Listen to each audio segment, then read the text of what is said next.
Good evening, and welcome to Story Power. This is our YouTube channel.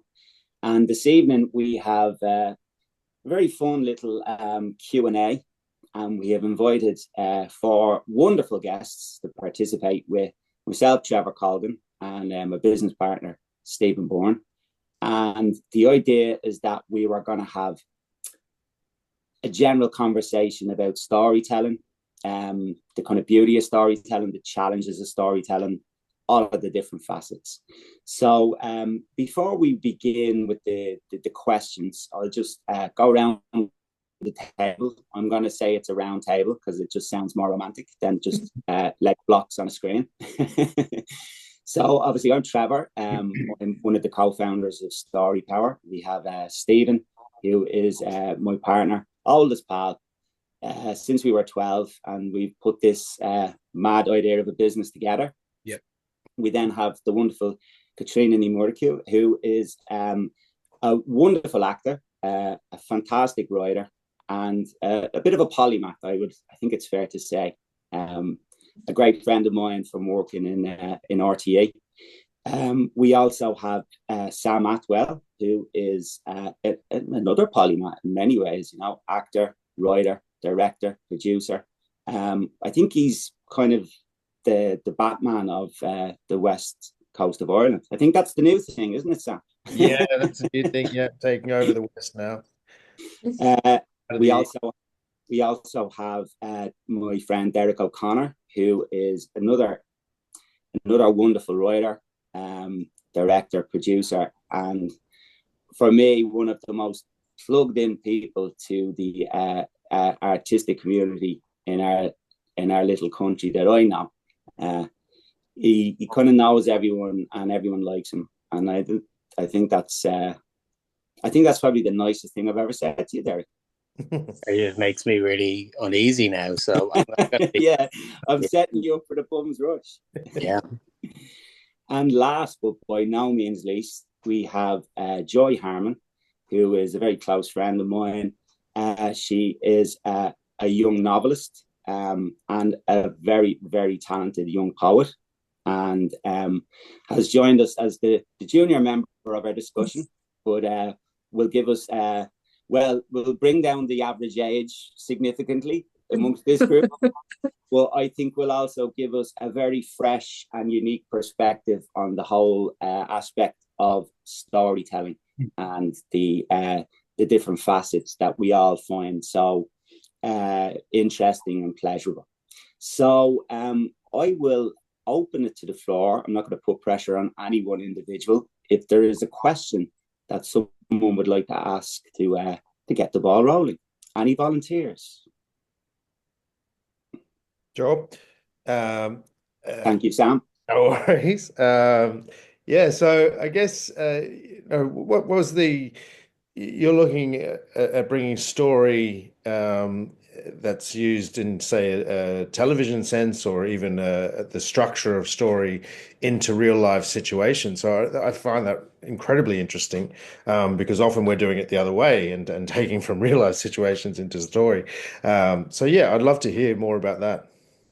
Thank you, Sam. Yeah, I think one of the kind of origin of this idea when me and Stephen were talking, because Stephen comes from a world where he's been in youth work for many, many years, and has also worked as a career guidance counselor for many, many years. And as friends, we were just talking about the commonalities in terms of the work that I've done as a storyliner and as a story editor and story producer. And the thing that we found really interesting was that I guess the idea of there are numerous courses, numerous books, numerous educational materials that relate to the aspiring storytellers who want to write the next Hollywood blockbuster or want to get a show made on Netflix, And what we thought was, for want of a better phrase, a gap in the market and an interesting space to explore as a new business was that there is so much to gain from providing everyday people who are not in the industry, are not necessarily in the world of television or movies, with the experience of being in a room and having a whiteboard and being challenged to use their imagination and their creativity to make up stories. And for us, that was really exciting, because one of the other things that we discussed was for people in professions, for instance, like accountancy or law or, oil rig workers, there is a certain aspect of, in maturing into an adult, you feel like the idea of making things up is a childish activity. And I think our argument is that it's entirely the opposite. To keep that part of your brain, your creativity and your imagination alive and vibrant and kind of essential to you can only be a good thing, So that was very much that was sort of the Promethean spark for me and Stephen in terms of this business. But it's also been really strong for us as an ethos of, well, this is something that we can bring to a wider community and see how people react to this experience and the benefits they might gain from participating in the workshops and the educational materials that we provide. Sorry, we have a new member in the. Did somebody change the matrix again? Seriously. Well, interestingly enough, this is actually Meredith, which was originally Joy's cat. And Meredith is now the lady of my house. And if she wants to come up on the table, she'll come up on the table, obviously. Also, because everybody's got a story. Everybody's got a story, Derek. I'd also argue that she does illustrate one of the points we discussed, which is that there's always surprises in the narrative, Would anyone else like to ask a question?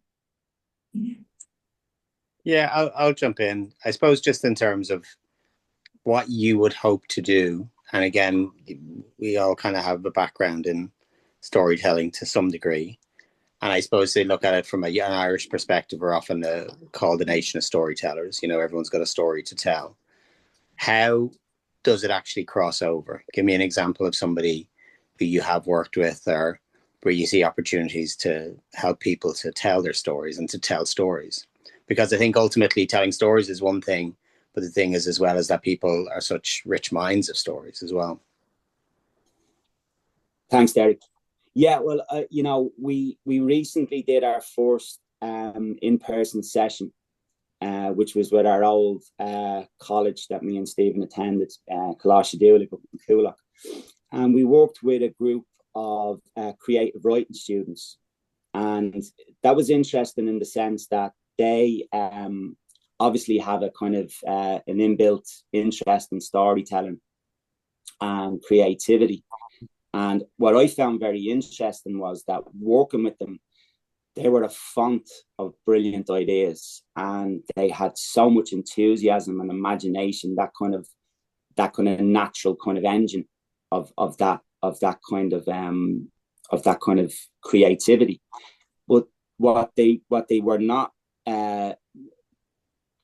widely aware of was the kind of the rudimentary approach of how you build a story and how structure is important. So it was interesting to be able to interact with them in terms of setting them loose to work on the stories that we gave to them, and they produced this material, but then being able to show them how there's an underneath the bonnet kind of what would you say, a kind of a language or a conceptual approach that you can introduce them, which is very helpful in terms of allowing them to organize their ideas better. And then in relation to that, we've already made contact with a number of different organizations. For instance, there's a senior citizen group who are very interested in working with us, and the kind of the brief with them would be to help them organize how they will tell a story about their life. So obviously that's a slightly different challenge, but a lot of the core elements of how we expose them to the practices and the processes that will help them be better able to tell their stories in a coherent fashion, I think will apply. So again, I think that's another aspect of the business that we're really excited about, is that it feels like it has it kind of has a universal application, in the sense that our argument is that, like, everyone has a creativity and a storytelling instinct in them, and an imagination. And so this, our main, one of the main ways we looked at, like, well, what is it we do? And the thing that we talked about is facilitation. So it's like creating the space, giving the materials or the opportunity to kind of let people play and see where that takes them. That's kind of really interesting, Trevor, because what the question I was going to ask was the process that you have, how widely applicable it is to different forms and for different needs, for different groups. Because actually it's kind of really interesting, the kind of that you're doing it now, because there seems to be such a zeitgeist around story generally. I was reading an article the other day about a Shanahi who's, you know, like, which translates as like old one, really. So it's like, who's 23, you know, and that they feel really that it's important to understand the story, because if you understand the story of a people, then you understand yourself and all of those things. And I think it's just really interesting that story has emerged again as a way of redefining yourself in a bonkers world, you know. But I was just wondering, like, does it, like, your process, you know, is it applicable across form? Is it like biography, film, poetry, you know? But just curious about that. Thanks, Caitriona. Yeah, well, there's two things that I think are very interesting about that. And the first actually relates to Joy. I spent some time with Joy in Galway a little while ago, and we were out for the evening, and we were out with Joy's two young children, who were both under 6. And when we were waiting for the dinner to arrive in the place we were out in, if you remember this, Joy, I played a version of the game that is very much part of the story room experience. And the game, I can actually just show you, because what we got back from the printers was our playing cards, which is part of our story deck. So as you can see, it's kind of a multicolored set of playing cards. And the idea with the prompt deck is that you have different categories: a category for characters, a category for locations, a category for an event. And the idea with the prompt deck, as it applies to our in-person session, is that you immediately involve the people that you're working with, in the sense that it's kind of like showing them a card trick or playing a game with them.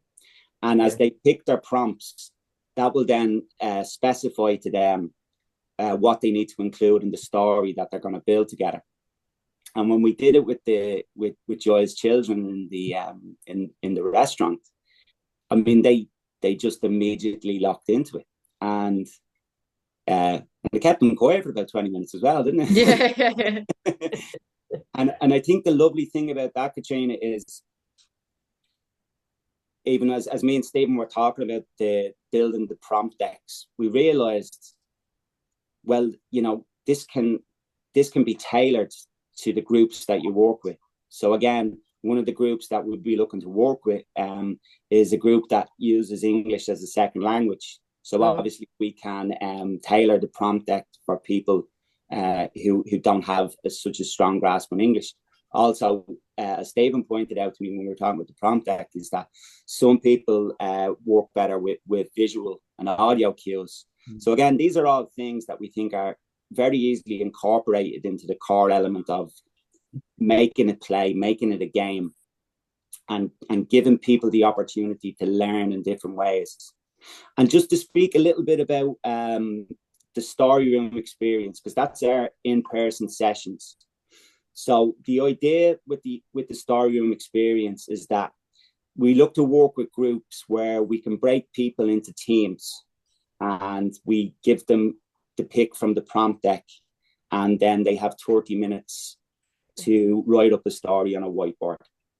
When they've written it up, we then pitch it to one another. I operate as almost like the showrunner in that scenario, and I give them feedback, and then they rewrite.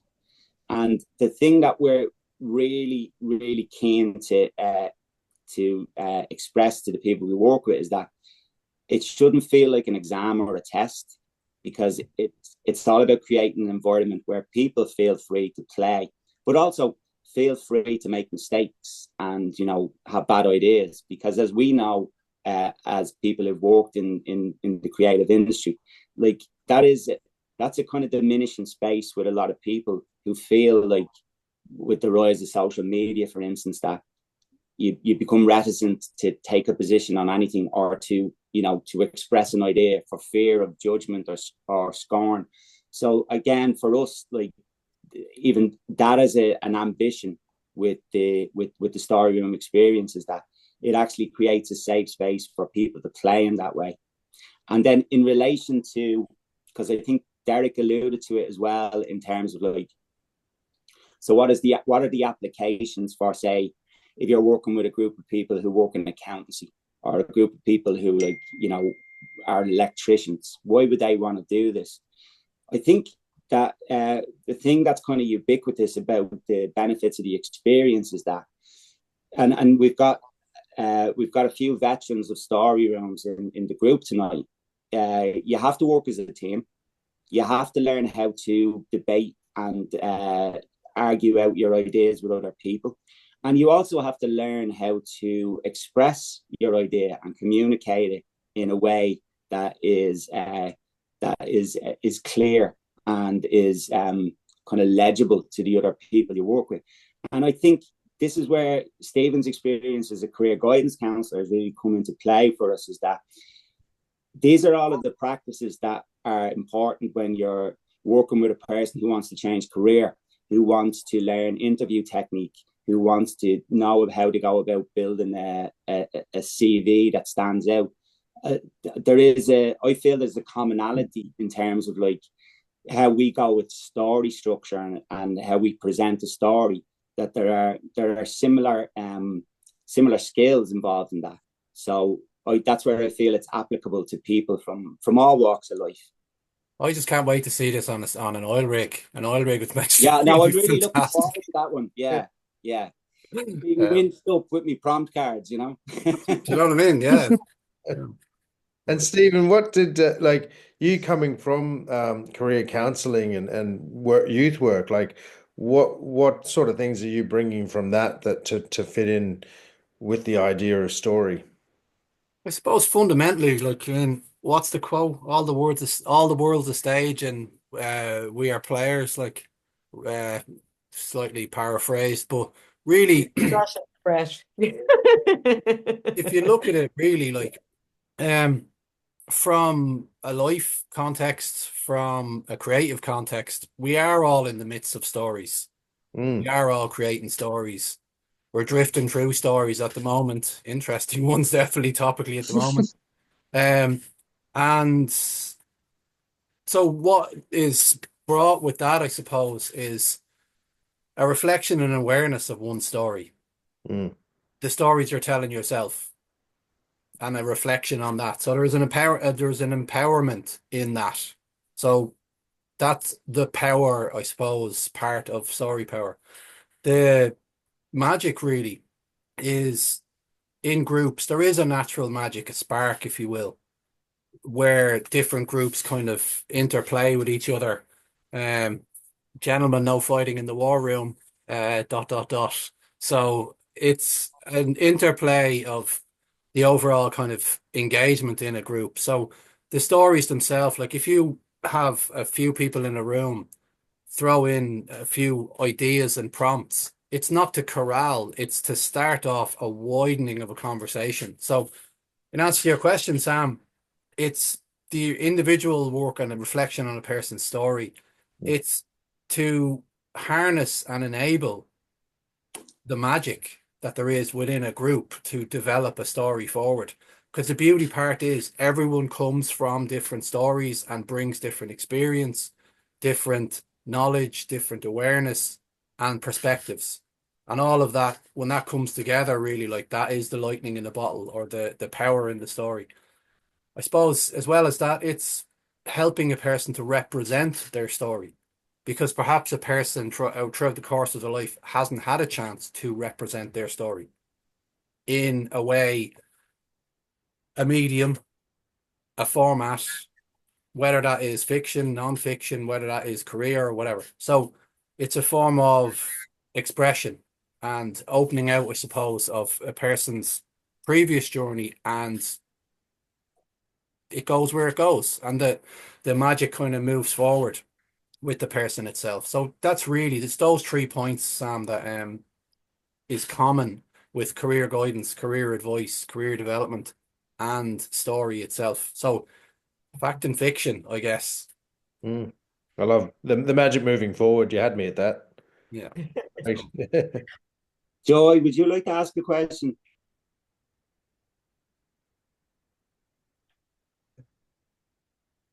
Sorry, Joy? Sorry, my internet's a bit spotty. I don't know if you can hear me. No, I just wanted to ask, what would you hope that people would come out with from this experience? Like, what are a few things that you would hope that they would learn from it or benefit from? Well, that's a brilliant question in regards to it's something that we've talked about an awful lot, just in the kind of the development of the idea and what we were hoping to do. And a thing that we hit on very early on in our discussion about what this business would be is the game element and the play element.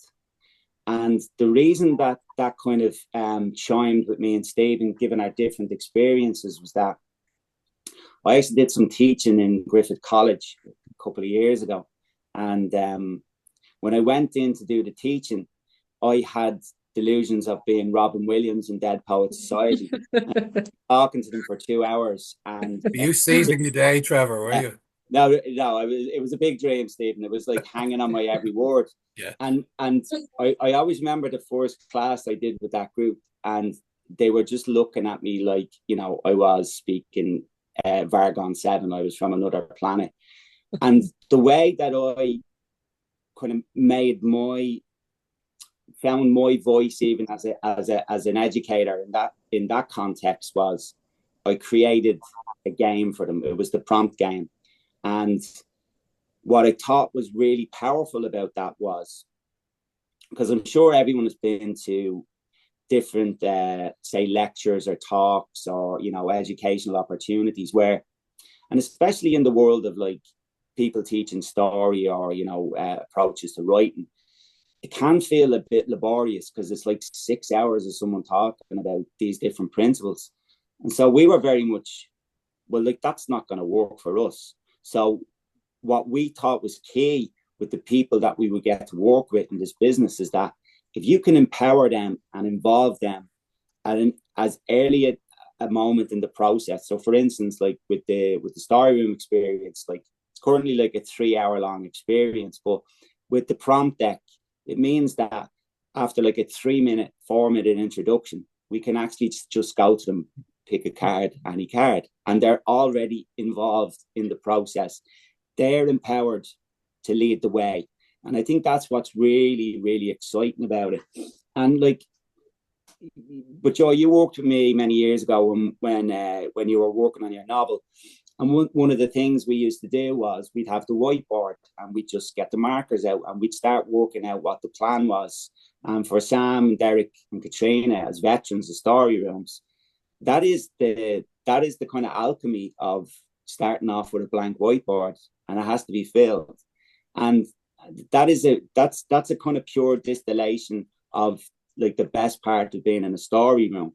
And for us, it was like, but like everyone has imagination, everyone has creativity. So it's not, it doesn't feel to us like there's an exclusivity to this experience that would prohibit people from taking part. And I think what's wonderful about that as well is that like just the scope of people you can work with across our society. Like, why wouldn't senior citizens have a kick at doing this? You could do it with kids as young as 6. Do you know what I mean? And everyone in between. And I think for me, that's why I'm so excited that we're going on this journey in terms of building this business, because it's a funny thing. I'm sure you've experienced this in your own lives, but sometimes when you have the best idea, you're going, well, no, that's too simple. Do you know what I mean? Like, there's no way that hasn't been done, or so on and so forth. But I mean, for us, that was the thing. Like, even with all of the different challenges we've had in kind of doing the more boring part of establishing a business, we've always known the core of this is magic, and it's going to be great fun. And it's a good thing, I think, to bring it's a good thing to bring to market, I think, as a business, I just love the way it just plugs directly into story, because it takes away the horror of the white page in a way. Do you know what I mean? The horror of, like, you must create now. Okay. Do you know what I mean? So actually just picking a thing allows you to go there. The initial thing you don't need to think of. So you're literally jump started into story, which is kind of fabulous. I'm going to do all of the courses. Okay. You're welcome. But I think the other thing, again, because with this group of guests, you all have experience of working in story rooms, and for you, Joy, working with me when we were working on your novel. And I think it's pretty safe to say that when you have a whiteboard and markers and you're just figuring things out on a whiteboard, there's a wonderful freedom to that, because you haven't got to the laptop stage of it yet. Do you know what I mean? You haven't got to format it. So you can wipe it away. You can wipe it off. You can wipe it away, and you can get it wrong, and you can do whatever you want. But it's purely coming from your imagination and from your, just tapping into that kind of creativity that we all have. The other thing I think is really valid in terms of, like, as an experience that is valuable to people from all walks of life, is that problem solving in that way, and interacting with other people in terms of problem solving, is a skill that is applicable in pretty much every facet of life.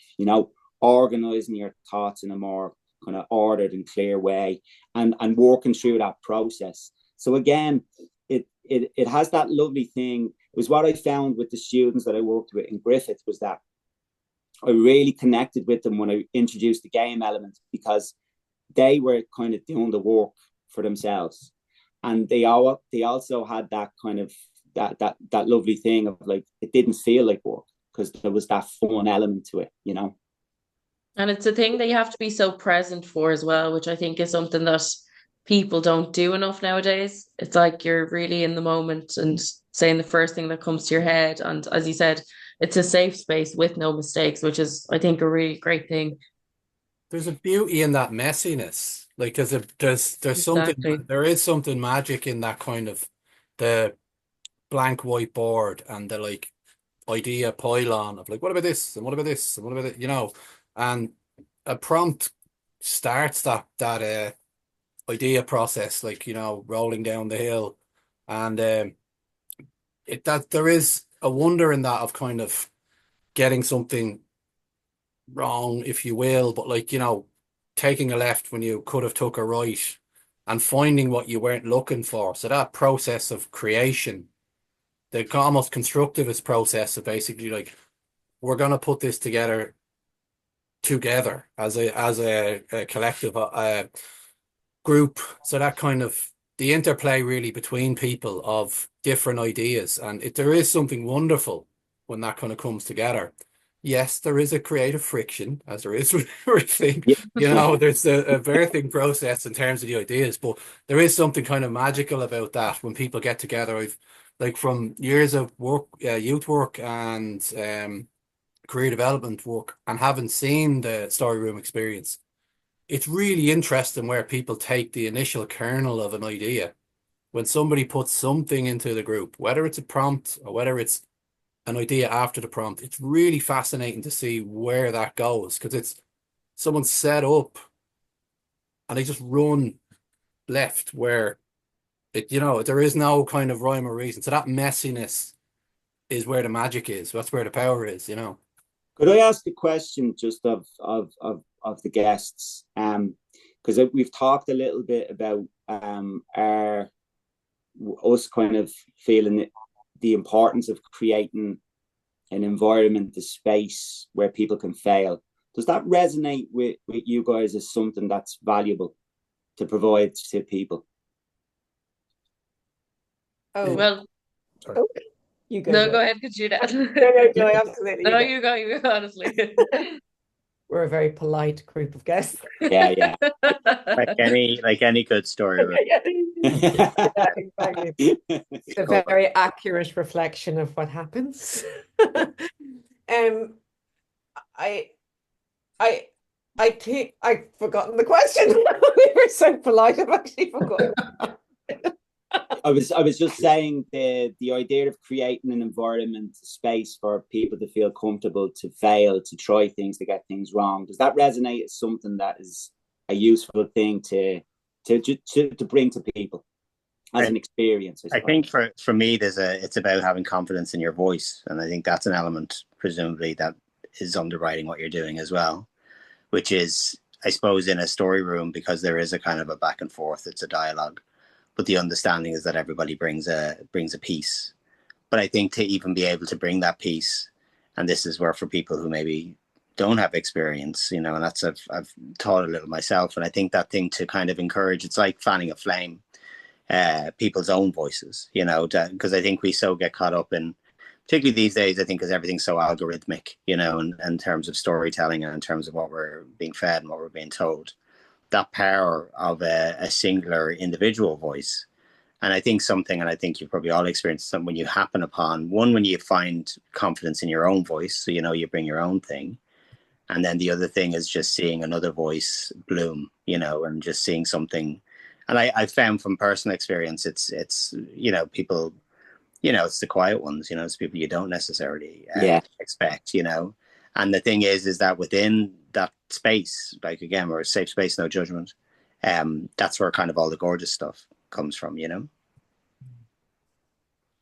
I mean, kind of a personal basis, like I was so terrified when I started in the story room. I'd come from essentially avant-garde theatre. I had real no idea what I was doing there really at all. And Trevor and Sam actually were there for those early difficult days, and it was really hard because I remember Trevor saying, look, it's so like you have to make a mistake, and I would be trying to get it right. Do you know what I mean? I would be so like trying to get it right because it felt like that was kind of what you needed to do within the structure. But once you went, oh no, it's fine, you can make a mistake, and somebody and somebody else will have an idea that will rectify that mistake, or actually the mistake becomes not a mistake because of somebody else's idea. And I think that's a really rare thing now. Like I even see it in I have a teenage boy who's 15, and he's really like they need to get it right now, and that's what they're hearing and what they're seeing all the time is this sense of, well, you have to get it right. You can't really be messy or wrong or any of those things, And for me, Caitriona, that diminishes the value of making mistakes, of trying things that don't work out. Because if you think of all the great art, if you think of all the great music, like it's always the person who's coming at it from a slightly different angle that seems nuts, that is not going with the flow of what everything else is, that will change the game. And I think we did live in a world where there was more patience with those kinds of people doing those kinds of things, and the fact that probably has diminished with the onset of social media and this sense of, as you kind of lay it out there, it's like you have to be right first time. So I don't think that's a healthy thing psychologically for a society.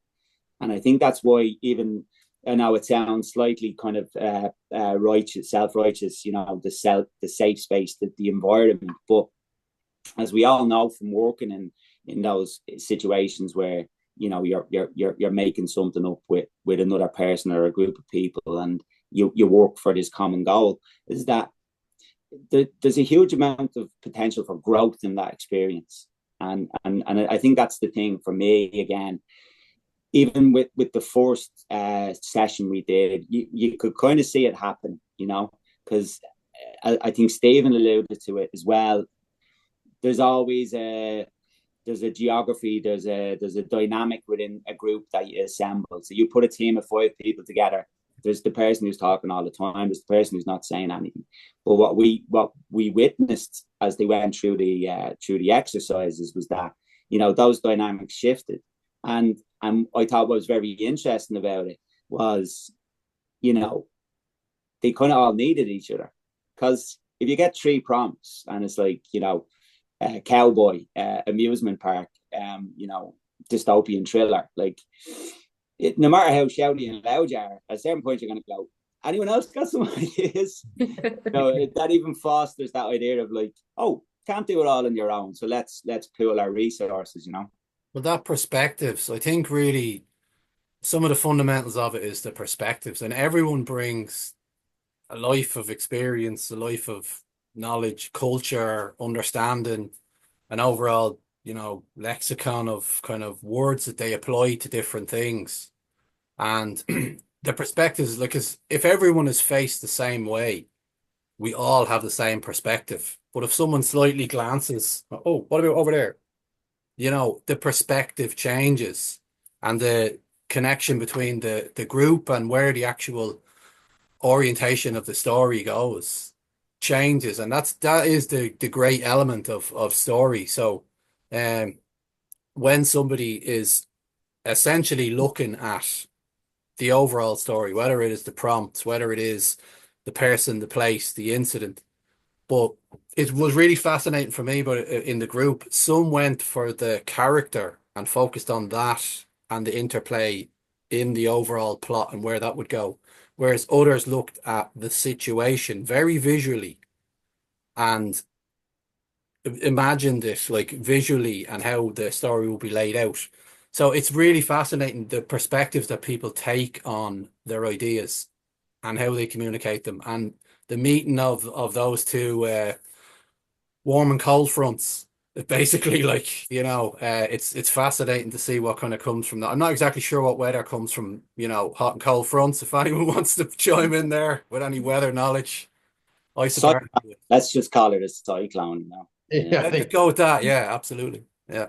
But again, I think the other thing that's interesting about that was that we obviously worked, our first session was with a group of kids in creative writing. So they're kind of, that's a pretty good crowd to play to begin with. I'm really interested with working with like the group of undertakers, because I bet you one of them has got an amazing novel, and you know what I mean?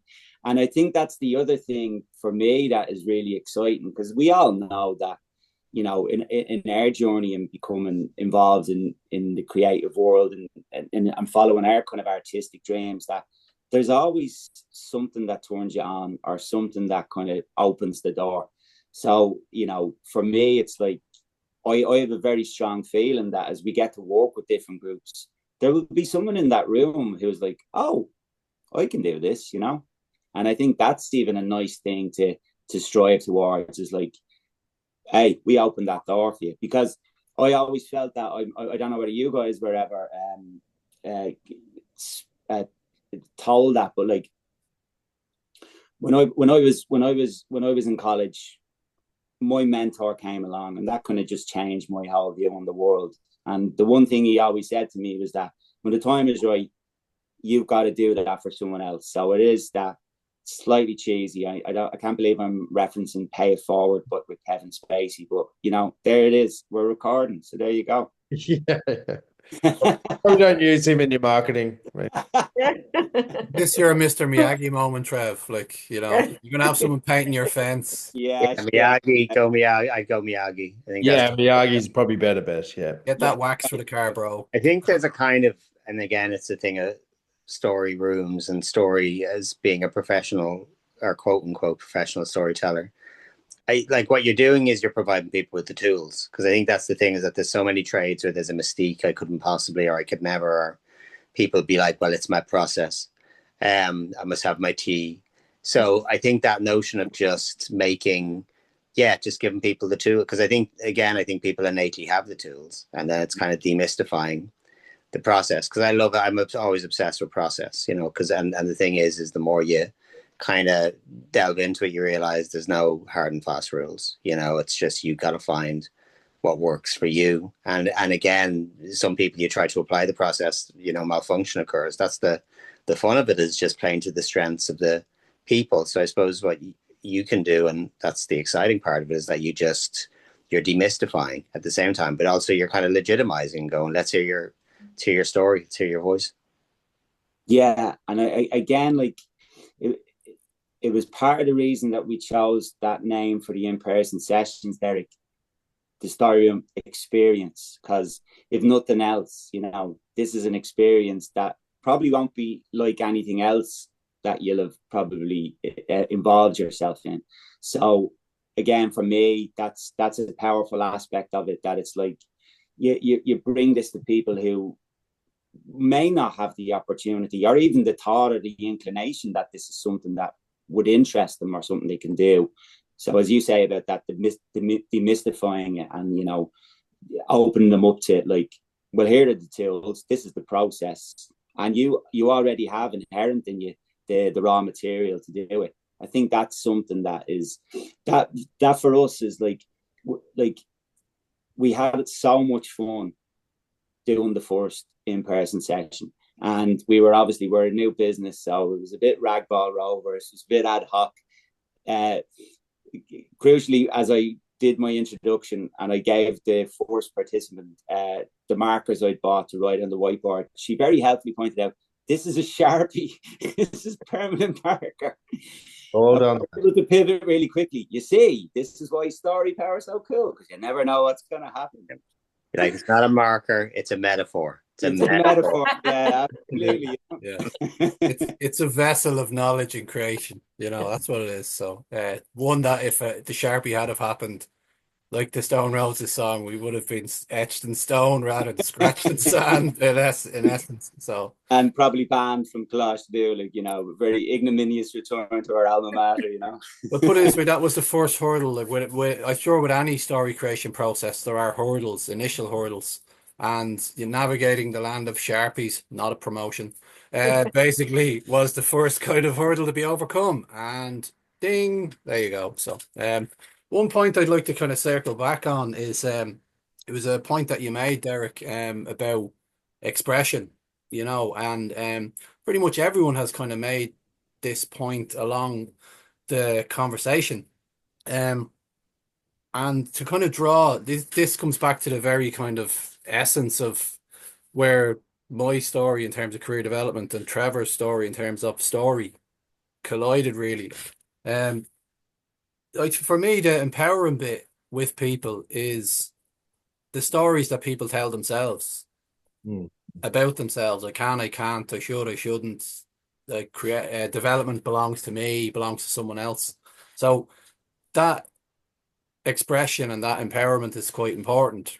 And the second part of it is the stories, and particularly now, the large narratives that are out there, the stories that other people tell you, and the stories that you feel you belong to, and what you're told and sold in life. I mean, largely in career development, that's pretty big, but in life in general, it's the stories that others tell you about you, to you, and represent to you as well.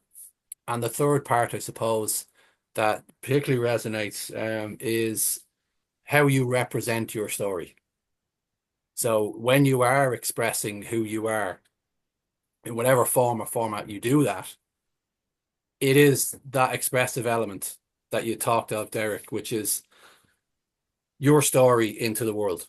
There is the creative spark with that, but there also is the steps and process and putting it out there. Like, where the crossover kind of happened was in career development. That happens with interview, that happens with CV, from a story point of view. That happens in multiple media. Like, I think around the table here, there's film, TV, poetry, drama. Am I Well, missing anything? no, you're Maybe. not. And yeah, so that's where the two things sync up, because as an aspiring writer or storyteller, creative person, whatever your different discipline, kind of common goal, especially as you start out and you go on that journey, is to find your own voice, is to find your kind of authentic story or experience or point of view that you can share, because that's probably the most important thing you have in your armory. So yeah, I think that again, just opening people's minds up to, you can actually be, you can be the navigator, you can be the master of this. I think that's also something that I just don't see how that can be a bad experience. Do you know what I mean? So again, you may not want to write a Hollywood movie, but you know, even if you just want to doodle or daydream or journal, you know what I mean? But finding your own voice is the most crucial thing in life. Do you know what I mean? For life. You know what I mean? It's not just in the story room. Like, because it's quite a hard thing. Like, that's a lifelong journey, really, you know. And I think that any tools that will help you realize that or come close to that, whether it is for a formal story or whether it is for your own personal, expression, is I'm going to use the word generous, because as Derek said, the idea that you're sharing tools, because there are so many things that don't share tools and they remain this kind of arcane, you're like, no, it's okay. Actually, here it is. This is it. This is it laid out. And the idea that you can find your voice is really very exciting and moving, I'm going to say. Yeah, well, I think with it, like there's elements with that, and it is a toolbox, like because some people will engage well in groups and speak in groups, generate ideas in groups, um, and be creative in whether it's for a career or whether it's for story development. Other people, by their very nature and their personality, prefer to work self-paced in their own pace, in their own space, and avoid that way. Whereas others, I suppose, I kind of might connect with me about career story development and Trevor about story development. So I suppose it's everyone kind of connects and kind of draws from the toolbox of skills and will develop in different ways, like their story that you referred to, you know. And the tools don't go away. Like they're not tools that will kind of disappear, or they are the tools. It's like it's the chisel for the wood maker, whatever. That's what they are. So it's not like you have to come back, or you might want to come back for different reasons, but you have the kernel.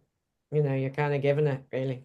We actually discussed that, Caitriona, in regards to, like, if you think of it as an approach, that to put yourself in that situation where you're playing, you're problem solving, so you're using your creativity, your imagination, your problem solving ability. The analogy we're using is like it. You could make the case that it's kind of like going to the gym for your brain.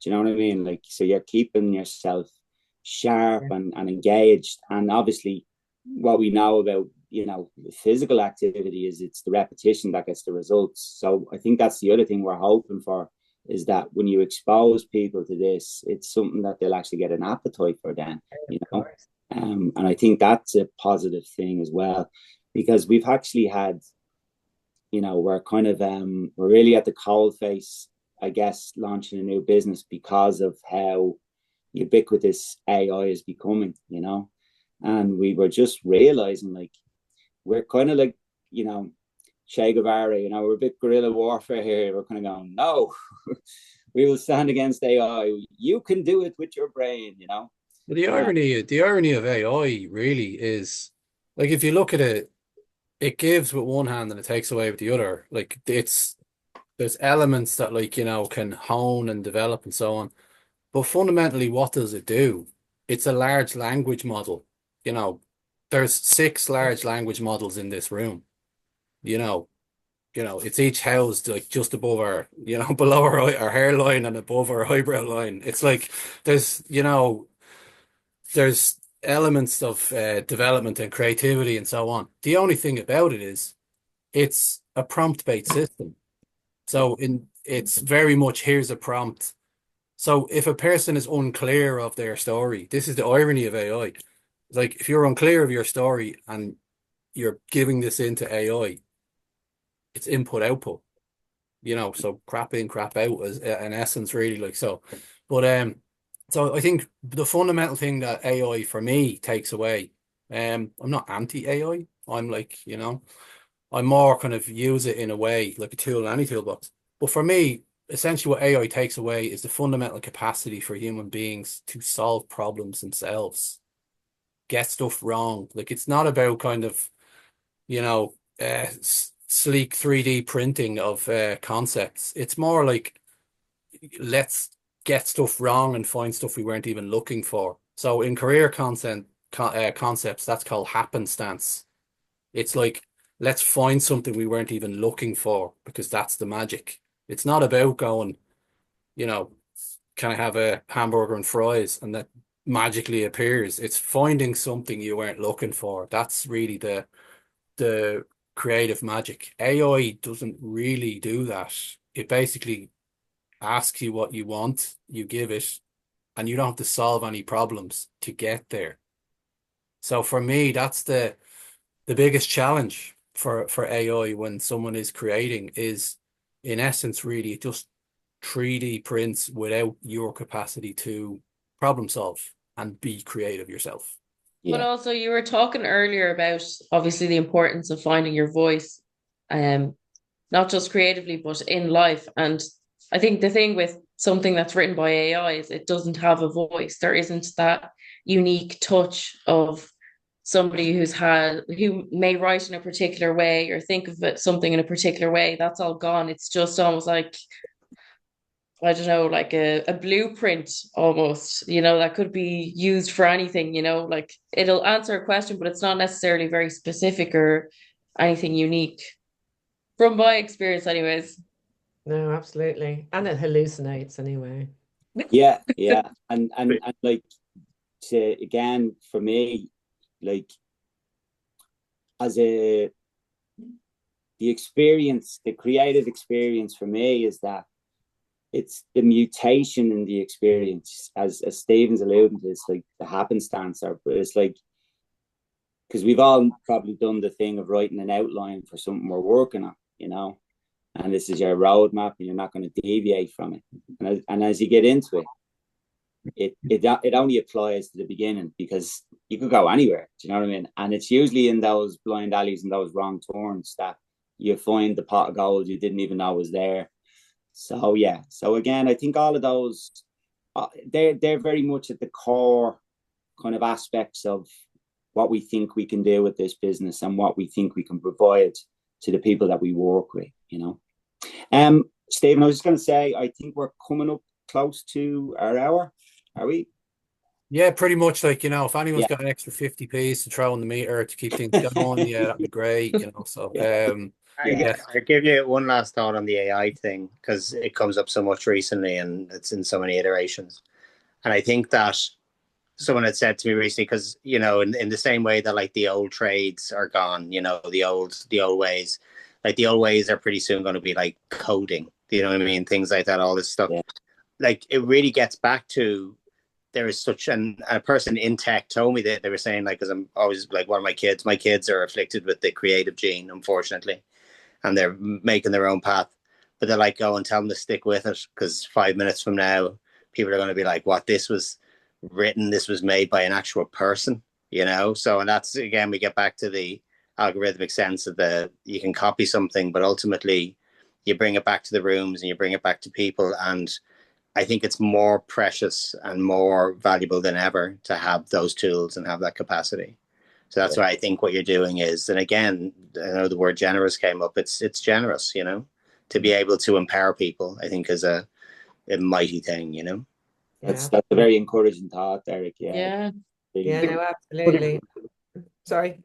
No, yeah, just putting people in a room like that, especially, I think it's like Derek was saying there, it's even more important now for people to do that. And I was at a screenwriting lab on the weekend doing just that, and it was just like an amazing buzz. It's like watching live theater, It's you're hearing like exactly what you're doing. These were screenwriters, but you're hearing people's stories and you're asking them questions about their work, and they're getting a voice. And I guess like the thing is, I think you're going to find so much emotion and reward from stories that not only you hear, but the stories that happen after your work with people, because I just think it's such it's a beautiful idea. Yeah, I agree. Sorry, Caitriona, I was just going to say, like, as veterans of story rooms, but Joy, you also know this from when we worked on your novel, like, it always becomes like a therapy session, you overshare when you got a whiteboard and some markers on the go and you're trying to work something out. But that is also, again, you're unleashing people in a way to be open. Do you know what I mean? In a way that I think people are kind of intrinsically more guarded in life now. So again, like, that's no bad thing to just, it's almost like shake off your inhibitions. Here's a whiteboard, here's some markers, use picture prompts. There's there's an equality to that in terms of the environment, the space, you know what I mean? And that's why emphasizing that thing of like, get it wrong, do something silly. And you're giving them an escape, from all the stresses of life and the pressures and everything else. You're just giving them, a couple of hours to go in and just have fun and play and explore something new, Yeah. And it's such a deeply human, like, it's like the basis of humanity, that like strangers come together, try to solve a problem creatively, and they have to listen to each other, they have to kind of work it out, see what's going to happen, and add to that. And it's really human, I think. Yeah, we're in. We want a piece. Yeah. Yeah. Okay. Oh, absolutely. Okay. Well, I didn't tell you this before you joined the call, but your participation means that you are all coming to one of the in-person sessions at some point down the road. It may or may not be on an oil rig. Yeah. Preferably on an oil rig. I want to be on the oil rig. That's got to be the most fun one, isn't it? I mean, like, it's got to be a bit of crap. Yeah. What's the smallest country in the world? Like Sealand or something? Yeah. Smallest country in the world. Let's do it there. Like, I don't know. Well, at least you can online gamble, and you could probably buy firearms because it's offshore. So, I'm up for that one anyway, and I can't even swim.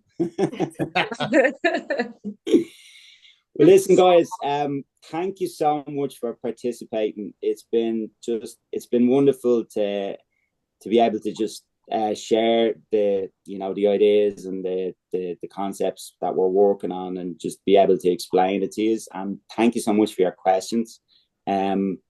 So I can only say that we're at the start of a very exciting journey, and I think that just watch this space, because I think there's going to be lots of fun and twists and turns and kind of unexpected stuff coming out of this. But I'm really looking forward to that. I think, Stephen, you would echo those sentiments probably, would you?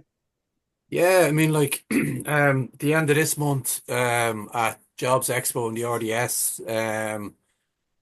we will be delivering talks on story and how it relates to a person's career, some of which the points we talked about.